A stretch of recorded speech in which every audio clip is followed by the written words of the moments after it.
보실 말씀은 출애굽기 32장이 되겠습니다. 말씀을 함께 나누면서 읽어가는 식으로 그렇게 하겠습니다. 제가 1절만 읽을게요. 백성이 모세가 산에서 내려옴이 더딤을 보고 모여 백성이 아론에게 이르러 말하되 일어나라, 우리를 위하여 우리를 인도할 신을 만들라.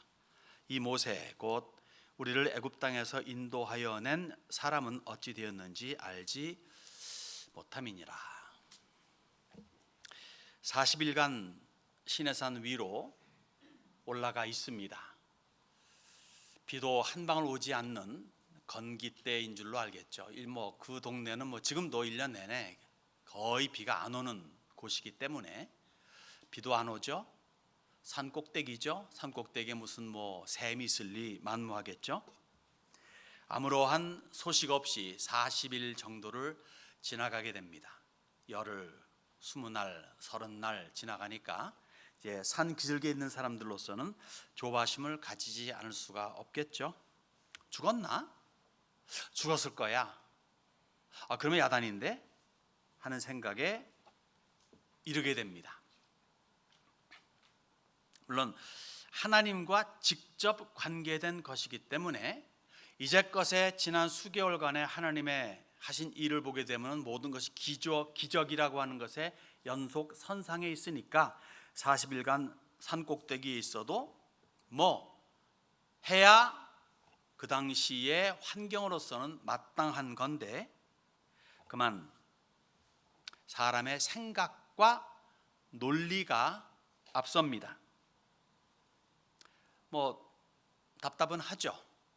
그렇지만 그게 일반 사람의 한계이기도 합니다. 그 한계를 넘어서는 게, 일반 생각과 논리를 넘어서는 게 믿음인데 그 믿음이 아직은 이라는 거죠. 그래서 이들에게서 나온 결론이 뭐냐면은 여호와 만들기예요. 여호와를 만들자. 이 만든다는 개념은 사람이 생각할 수 있는 한계입니다. 그 한계를 넘어갈 수가 없는 거죠. 무슨 말인가 하면 사람은 누군가가 자기를 위해 존재해야 되는 것이지 사람이 누군가를 위해서 존재해야 된다는 개념이 굉장히 생소합니다. 누군가 나를 위해야지 내가 누구를 위한다 라고 하는 것은 아니라는 거죠. 이것은 이기적 생각의 한계인데 이것이 일반적인 사람의 한계입니다. 그러한 사람의 한계를 뛰어넘는 일련의 사태가 오늘 우리가 보고자 하는 출애굽기 32장의 말씀입니다. 그래서 현대를 살아가고 있는 우리들이 해야 할 일이 무엇인가를 좀 깨닫기를 원합니다. 세 가지 면으로 보고자 합니다. 1절에서 6절까지의 말씀은 우리를 위하여입니다. 제가 1절에 읽었으니까 2절부터 보겠습니다. 6절까지. 아론이 그들에게 이르되 너희의 아내와 자녀의 귀에서 금고리를 빼어 내게로 가져오라.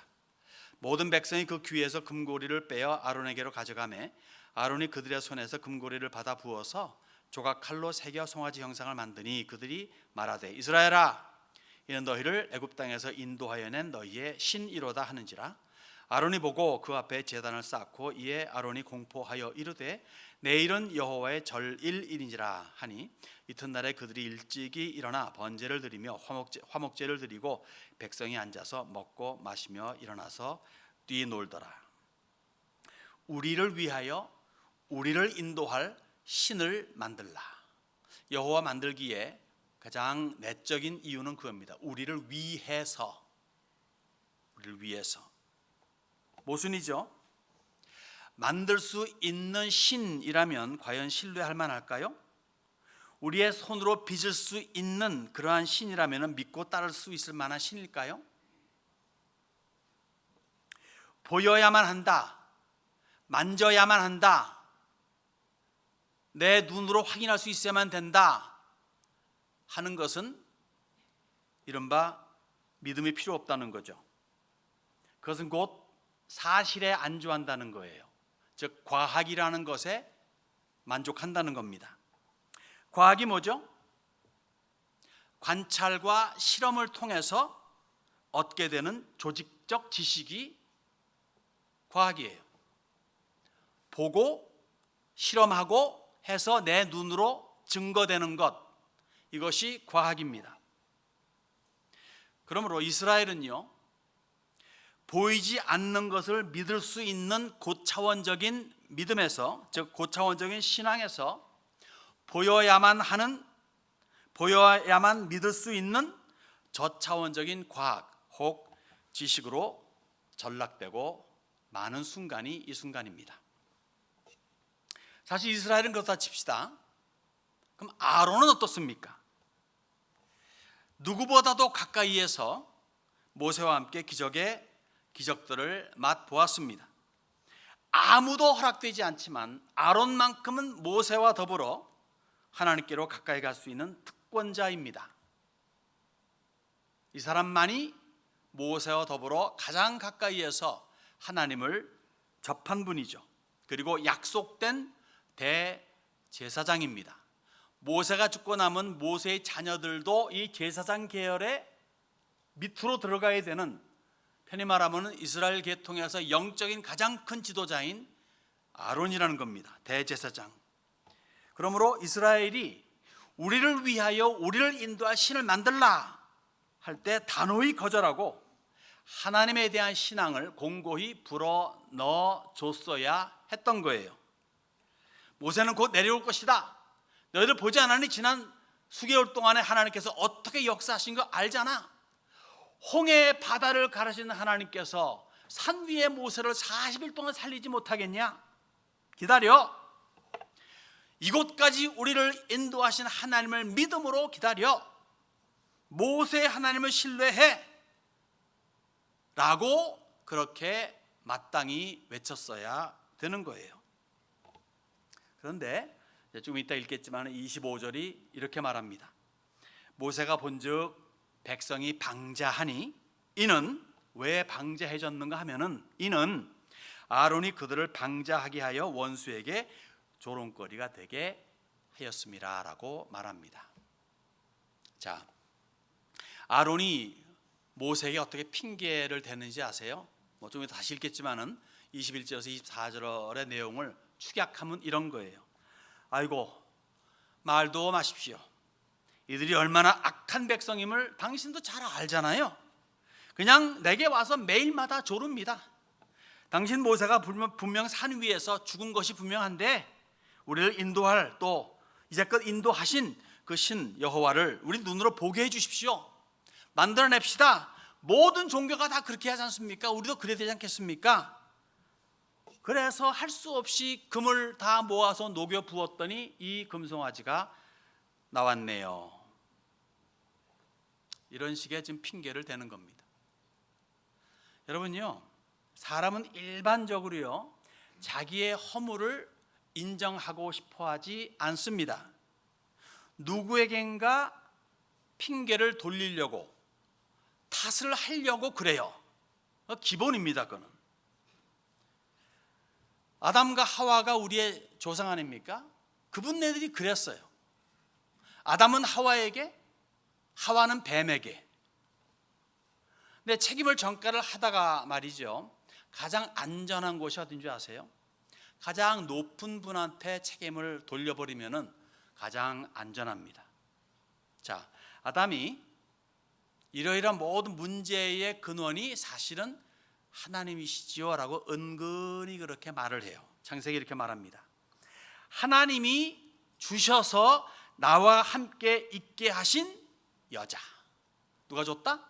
하나님이. 누가 문제다? 하나님이. 보면 그러지 않아요? 결국은 대통령에게로 올라가더라고, 책임을. 결국은 목사에게로 가더라고요, 책임은. 회사도 결국은 그 CEO한테 가는 걸 우리는 종종 보게 됩니다. 여기 이것도 마찬가지예요. 모세, 당신이 좀 일찍 내려왔더라면 이 문제가 없었을 텐데 늦게 내려왔네요, 이 말입니다. 여러분, 아론을 중심으로 해서 만들어낸 이 금송아지가요, 다른 것도 아니고 여호와예요. 다른 신을 섬기고자 함이 아니라 이제껏 우리를 인도하신 우리가 알고 있는 여호와를 섬기겠다는 거예요. 그런데 왜 하나님께서 내치셨을까요? 왜 진노하셨을까요? 이들이 만들어낸 금송아지는 하나님의 뜻과 하나님의 의도와 반대되기 때문에 그런 겁니다. 하나님의 뜻과 반대되는 것은 그 무엇이든지 금송아지라는 거죠. 그래서 알 것은 뭐냐? 금송아지는 다른 게 아니라 내 뜻대로 살고자 하는 것이 금송아지예요. 내가 원하는 대로 나를 위해서 존재하는 것, 이것이 금송아지라는 겁니다. 다시 말해 하나님의 뜻과 상반되는 것은 그 무엇이든 간에 그 의도가 불순하기 때문에 금송아지라는 거죠. 비록 그것이 하나님의 이름을 걸고 주를 위한 것이라고 외칠지라도 결국은 뭐다? 하나님을 위한 것이 아니라 자기를 위한 것이라는 거예요. 그래서 확실히 마음에 새겨둘 것은 이겁니다. 뭐든지 하나님을 위한 것이 아닌 나를 위한 것은 곧 금송아지 우상이다. 극단적 표현을 하게 되면요, 나의 행복을 위해, 나의 번영과 명예와 자랑을 위해 이러저러한 것들을 한다. 그 가운데 하나가 교회도 나가주고 헌금도 하고 직분도 추구한다 하는 것 등등이 사실 우상 숭배와 다를 바가 없다는 겁니다. 너무 심한 표현인가 몰라도 내막으로 들어가면 그렇다는 거예요. 우리 세미 안에 그렇게 자기를 위해 살아가시는 분들이 한 분도 없기를 바랍니다. 그러면 어떻게 해야 됩니까? 그러면 어떤 자세를 가져야 됩니까? 주를 위해 살아가는 각오를 가져야 한다는 거예요. 즉 우리를 위하여가 아니라 여호와를 위하여입니다. 좀 길지만 제가 7절에서 29절까지 봉독해 올리겠습니다. 의미를 잘 생각하시면서 여호와께서 모세에게 이르시되 너는 내려가라. 내가 애굽 땅에서 인도하여 낸 내 백성이 부패하였도다. 그들이 내가 그들에게 명령한 길을 속히 떠나 자기를 위하여 송아지를 부어 만들고, 그렇죠? 자기를 위하여죠. 송아지를 부어 만들고 그것을 예배하며 그것에게 제물을 드리며 말하기를 이스라엘아 이는 너희를 애굽 땅에서 인도하여 낸 너희 신이라 하였도다. 여호와께서도 모세에게 이르시되 내가 이 백성을 보니 목이 뻣뻣한 백성이로다. 그런즉 내가 하는 대로 두라. 내가 그들에게 진노하여 그들을 진멸하고 너를 큰 나라가 되게 하리라. 야, 신났죠 이만하면 모세로서는. 모세가 그의 하나님 여호와께 구하여 이르되 여호와여 어찌하여 그 큰 권능과 강한 손으로 애굽 땅에서 인도하여 내신 주의 백성에게 진노하시나이까? 어찌하여 애굽 사람들이 이르기를 여호와가 자기의 백성을 산에서 죽이고 지면에서 진멸하려는 악한 의도로 인도해 내었다고 말하게 하시려 하나이까? 주의 맹렬한 노를 그치시고 뜻을 돌이키사 주의 백성에게 이 화를 내리지 마옵소서. 주의 종 아브라함과 이삭과 이스라엘을 기억하소서. 주께서 그들을 위하여 주를 가리켜 맹세하여 이르시기를 내가 너희의 자손을 하늘의 별처럼 많게 하고 내가 허락한 이 온 땅을 너희의 자손에게 주어 영원한 기업이 되게 하리라 하셨나이다. 여호와께서 뜻을 돌이키사 말씀하신 화를 그 백성에게 내리지 아니하시니라. 모세가 돌이켜 산에서 내려오는데 두 증거판이 그의 손에 있고 그 판의 양면 이쪽 저쪽에 글자가 있으니 그 판은 하나님이 만드신 것이요 글자는 하나님이 쓰셔서 판에 새기신 것이더라. 여호수아가 백성들의 요란한 소리를 듣고 모세에게 말하되 진중에서 싸운 소리가 나나이다. 모세가 이르되 이는 승전가도 아니요 패하여 부르짖는 소리도 아니라 내가 듣기에는 노래하는 소리로다 하고 전에 진에 가까이 이르러 그 송아지와 그 춤추는 것들을 보고 크게 노하여 손에서 그 판들을 산 아래로 던져 깨뜨리니라. 모세가 그들이 만든 송아지를 가져다가 불살라 부수어 가루를 만들어 물에 뿌려 이스라엘 자손에게 마시게 하니라. 모세가 아론에게 이르되 이 백성이 당신에게 어떻게 하였기에 당신이 그들을 큰 죄에 빠지게 하였느냐? 아론이 이르되 내 주여 노하지 마소서. 이 백성의 악함을 당신이 아나이다. 그들이 내게 말하기를 우리를 위하여 우리를 인도할 신을 만들라. 이 모세고 우리를 애굽 땅에서 인도하여 사람은 어찌 되었는지 알 수 없노라 하기에 내가 그들에게 이르기를 금이 있는 자는 빼내라 한즉 그들이 그것을 내게로 가져왔기로 내가 불에 던졌더니 이 송아지가 나왔나이다. 모세가 본즉 백성이 방제하니 이는 아론이 그들을 방제하게 하여 원수에게 조롱거리가 되게 하였습니다. 이에 모세가 진문에 서서 이르되 누구든지 여호와의 편에 있는 자 내게로 나오라 하매 레위 자손이 다 모여 그에게로 가는지라. 모세가 그들에게 이르되 이스라엘 하나님 여호와께서 이렇게 말씀하시기를 너희는 각각 허리에 칼을 차고 진 이문에서 저 문까지 왕래하며 각 사람이 그 형제를 각 사람이 자기의 친구를 각 사람이 자기의 이웃을 죽이라 하셨느니라. 레위 자손이 모세의 말대로 행하매 그날에 이날에 백성 중에 3,000명 가량이 죽임을 당하니라. 모세가 이르되 각 사람이 자기의 아들과 자기의 형제를 쳤으니 오늘 여호와께 헌신하게 되었느니라. 그가 오늘 너희에게 복을 내리시리라. 무시무시하죠. 자기 멋대로 금송아지를 만들어 놓고 여호와로 하며 자기 멋대로 날짜를 정해놓고 여호와의 절일이라 하고 자기 멋대로 제사하며 즐기며 뛰어놉니다. 같은 시간에 산 위에서 하나님은 진노하십니다. 불타오릅니다. 모세에게 말씀하십니다. 내가 목이 뻣뻣한 이들을 진멸해버리리라. 그리고 너를 통해서 아브라함과 같은 차원의 약속을 하겠다. 너로 하여금 너를 통해서 크고 막강한 나라를 만들어 주겠다. 내가 아브라함이 약속한 것처럼 내가 너를 통해서 놀라운 일을 일으키리라 라고 그렇게 하나님께서 지금 모세에게 오퍼하는 거예요. 모세에게 있어서는 얼마나 큰 영광이겠습니까? 자기의 이름이 영구적으로 빛날 수 있는 순간이에요. 더 이상 아브라함과 이삭과 야곱의 하나님이 아니라는 거예요. 이제부터는 모세의 하나님이라는 겁니다. 야곱의 이름이 뭐죠? 이스라엘. 아브라함과 이삭과 이스라엘의 하나님이 아니라 모세의 하나님, 그러니까 모스라엘의 시작이 이제부터 시작되지 않을까. 기가 막힌 순간 아니겠습니까? 모세에게 있어서는. 그런데 의외의 행동을 하는 것을 보게 되죠. 왜요? 모세는요 하나님을 잘 알아요. 그동안 겪어왔습니다. 수개월 동안. 그리고 40년의 광야 생활에서, 그리고 그 이후에 하나님 부르신 다음에 수개월간의 애굽에서, 또 수개월간의 그러한 그 광야에서 하나님을 익히 알고 있습니다.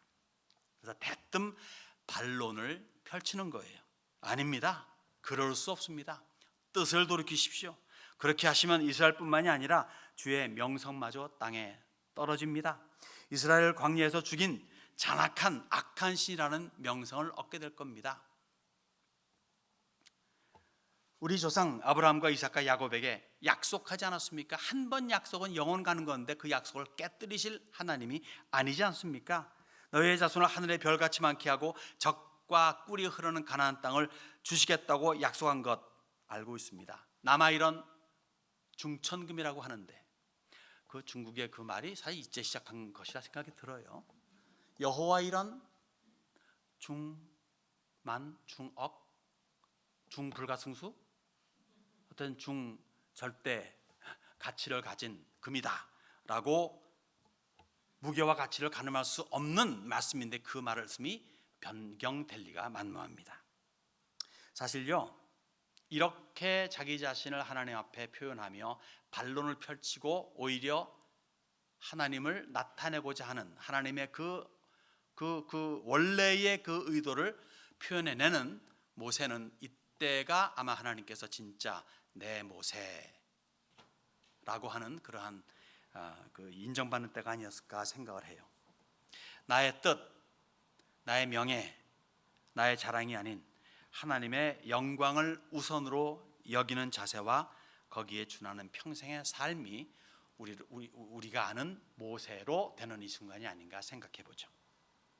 여러분, 크게 작게 우리 모두에게도 이런 기회가 옵니다. 이 기회를 잘 포착하시는 여러분들이 되시기를 바랍니다. 하나님께서 직접 만드신 두 돌판, 십계명이 앞뒤로 적혀져 있는 이 두 돌판을 들고 산을 내려오다가 금송아지 앞에서 춤추는 이스라엘을 보게 되는 모세는 대노해가지고 이 두 돌판을 깨뜨려 버립니다. 상징적인 행동이죠. 하나님과의 언약이 깨졌다는 거예요. 그리고 이상한 행동을 합니다. 금송아지를 불에 사릅니다. 부수어 가루를 만듭니다. 물에 뿌립니다. 그 물로 하여금 이스라엘로 마시게 합니다. 이상하죠? 왜 그렇게 했습니까? 그 물을 마셔야 하나님과의 관계가 회복될 수 있기 때문에 그런 거예요. 자, 그 금송아지, 금이죠. 금 갈아가지고 가루를 만들어서 물에 뿌리면요, 그 물이 무슨 색깔로 변하는가 하면요, 빨간색으로 변합니다. 그 물은 곧 그리스도의 피를 상징하는 거예요. 이것을 사전에 모세가 알았을까? 몰랐겠죠. 그러나 성령의 감동이 있었겠죠. 주님께서 친히 이렇게 말씀하십니다. 내가 진실로 진실로 너희에게 이르노니 인자의 살을 먹지 아니하고 인자의 피를 마시지 아니하면 너희 속에 생명이 없느니라. 내 살을 먹고 내 피를 마시는 자는 영생을 가졌고. 그래서 직접 예수님의 살을 뜯어 먹고 피를 마셨습니까? 그러진 않아요. 성찬 예식을 할 때마다 이것이 나옵니다. 그때도 그리고 지금도. 빨갛게 된 물을 마셔야 하나님과의 관계가 회복된다고 하는 법칙은 하나님이 만드신 겁니다. 예수님을 주로 구원자로 모시는 믿음이 있어야 하나님과의 관계가 형성되어서 구원이 이루어진다는 거죠. 주님의 몸을 먹고 주님의 피를 마신다는 것은 곧 예수 그리스도를 나의 주와 구세주로 받아들인다는 거예요. 십자가에서 피 흘리신 예수, 십자가에서 찢기신 그 몸 그 자체를 그다 받아들인다는 거예요. 그것이 먹고 마신다는 개념이죠. 그분을 나의 구원자로 나의 주로 믿을 적에 곧 피와 그리고 몸을 마시고 먹게 된다는 것이고, 그것이 곧 구원이 이루어진다는 거죠. 그리고는요, 모세가 이상한 명령을 내립니다. 여호와 편에 선 자는 칼을 빼어 형제, 이웃, 친구, 심지어 자식마저도 죽이라고 합니다. 아무나 닥치는 대로 보이는 대로 무작위로 죽이라는 것은 아니죠. 금송아지 만들고 제사함에 있어서 관계된 자들을 여기서는 의미한다 보겠습니다. 그리하여서 몇 명이? 3,000명이 죽임을 당합니다. 그러자 모세가 이렇게 말합니다. 29절에 각 사람이 자기 아들과 자기 형제를 쳤으니 오늘 여호와께 헌신하게 되었느니라. 그가 오늘 너희에게 복을 내리시리라. 3,000명이 죽는 엄청난 살상이 벌어졌는데 잘했다, 이제 하나님께서 너에게 복을 주실 것이다 하고 하는 참 논리적으로 맞지 않는 그런 말씀을 지금 모세가 백성들에게 전하는 거예요. 그런데 이 이상한 행동을요, 우리 한번 예수님의 말씀과 연결해 보면 좀 이해가 되겠습니다. 아버지나 어머니를 나보다 더 사랑하는 자는 내게 합당하지 아니하고 아들이나 딸을 나보다 더 사랑하는 자도 내게 합당하지 아니하며 또 자기 십자가를 지고 나를 따르지 않는 자도 내게 합당하지 아니하니라. 예수님께서는 마태를 통해서 이렇게 말씀하십니다. 그런데 이 평행구절이라 말할 수 있는 누가복음에서는 좀 더 강하게 표현을 하세요. 무릇 내게 오는 자가 자기 부모와 처자와 형제와 자매와 더욱이 자기 목숨까지 미워하지 아니하면 능히 내 제자가 되지 못하고. 제가 사실 여러 번 말씀드렸지만 예수의 사람들은 예수의 제자들입니다. 예수의 사람 따로 있고 예수의 제자 따로 있는 거 아니에요. 누구든지 예수를 믿는 사람들은 예수를 따르는 사람들은 예수의 제자들입니다. 예수의 제자들이 가져야 할 기본 자세는 뭐냐면은 그 누구 무엇보다도 나의 생명마저도 미워해야 된다는 거예요. 미워라는 개념은 미워가 아니라 비교급입니다. 그 누구와 비교해서 이것은 아무것도 아니다는 거죠. 즉 하나님, 특히 예수님과 비교해 가지고 내 누구도 앞장설 수 없다는 거죠. 앞세울 수 없다는 거죠. 더 귀하게 여길 수 없다는 겁니다. 그래서 모세를 통해서 명령 내리신 것, 죽여라 할 적에 그 죽인다는 것은 실제로는 그때는 죽었지만 우상 숭배를 앞장섰던 사람들, 지금에 와서는 그 죽임은 죽임이 아니라 예수님을 그 무엇보다도 먼저 높여야 된다는 것을 의미합니다. 사실 어떻게 설명해야 될까, 이 부분에 있어서는 굉장히 강력히 주님께서 말씀하셨기 때문에 다른 어떤 부드러운 말이 생각이 안 듭니다. 그래서 예수님의 말씀을 본문과 비교해 보면요, 답은 확실히 나옵니다. 예수를 믿는 삶은 죽이는 삶이에요. 나를 죽이고 남을 죽이는 삶. 이걸 좀 부드럽게 말하면 내려놓는 삶이라 말할 수 있겠죠. 나를 내려놓는 삶, 평생에 그것을 해야 되는 거죠. 그 무엇도 누구도, 심지어 자신마저도 주님보다 우선이 되어서는 안 되는 겁니다. 우리 세미안이 그러한 세미안이 되어야 될 줄로 믿습니다. 마지막 세 번째 본 파트는요, 중보자로서의 모세를 보게 됩니다. 30절에서 35절까지 읽겠습니다. 이튿날 모세가 백성에게 이르되 너희가 큰 죄를 범하였도다. 내가 이제 여호와께로 올라가노니 혹 너희를 위하여 속죄가 될까 하노라 하고, 모세가 여호와께로 다시 나아가 여짜오되 슬프도소이다. 이 백성이 당신들을 자기들을 위하여 금신을 만들어 쌓으니 큰 죄를 범하였나이다. 그러나 이제 그들의 죄를 사하시옵소서. 그렇지 아니하시오면 원하건대 주께서 기록하신 책에서 내 이름을 지워 버려 주옵소서. 여호와께서 모세에게 이르시되 누구든지 내게 범죄하면 내가 그 내 책에서 그를 지워 버리리라. 이제 가서 내가 네게 말한 것으로 백성을 인도하라. 내 사자가 내 앞서 가리라. 그러나 내가 보응할 날에는 그들의 죄를 보응하리라. 여호와께서 백성을 치시니 이는 그들이 아론이 만든 바 그 송아지를 만들었음이더라. 이스라엘의 죄 용서를 위해서 시내산 꼭대기에서 사생결단하는 모세를 지금 보게 됩니다. 정말 살신성인의 멋진 모습이에요. 나를 대신 죽여주소서, 이 백성을 용서하소서, 자기의 목숨을 내어놓는 그러한 멋진 모세를 보게 됩니다. 물론 모세의 이름을 삭제시키면서까지 이스라엘 용서하시는 하나님은 절대 아니죠.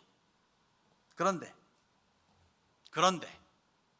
먼 훗날 1500년이 지난 후에 골고다에서 예수님은 모세보다 한 칸 더 나아가십니다. 실제로 죽으셨습니다. 우리의 죄를 사하시려고. 모세가 이스라엘의 중보자라면 예수님은 온 세계의 중보자이십니다. 그래서 누구든지 예수를 믿으면 멸망하지 않고 영생을 얻으리라고 요한복음 3장 16절이 외치고 있는 거죠. 그랬기에 오늘의 우리가 영생을 확신하며 그리스도인의 삶을 살아갑니다. 그리고 그 영생의 삶을 나누어야 함을 알고 중보의 위치에서 알리는 일에 힘쓰는 빛된 사람들이 우리 세미안인 줄 믿습니다. 여러분들, 우리 중보자 모세에 대해서는 다음 주에 잠시 더 살펴보기로 하겠습니다. 다만 오늘의 말씀 중에 우리의 심령 속에 각인시켜야 될 메시지는 이거입니다. 곧 우리를 위하여가 아니라 여호와 즉 예수를 위해서 우리의 삶을 꾸려 나가야 된다는 거예요. 주를 위해 살고 주를 위해 죽는 주의 사람들이 우리 세미안이 되어야 될 줄로 믿습니다. 그러기 위해 내가 가장 아끼는 것을 기꺼이 주님께 드리는, 주를 위해서 내가 가장 소중히 여기는 것을 포기할 줄 아는 세미안이 되기를 축원합니다. 무엇이든 간에 그것이 무엇이든 간에 돈이든 사람이든 부모든 자식이든 아내든 남편이든 명예든 자랑이든 그 무엇이든 주를 위해서 포기한다면 주님께서는 더한 것으로 채워 주실 겁니다. 그리고 세상을 향해서 중보하는 우리들, 도고하는 우리들이 되어야 되죠. 그런 세미안이 되어 가지고 이 세상을 밝힐 수 있는, 예수로 밝힐 수 있는 빛된 사역자들이 여러분 되시기를 주님의 이름으로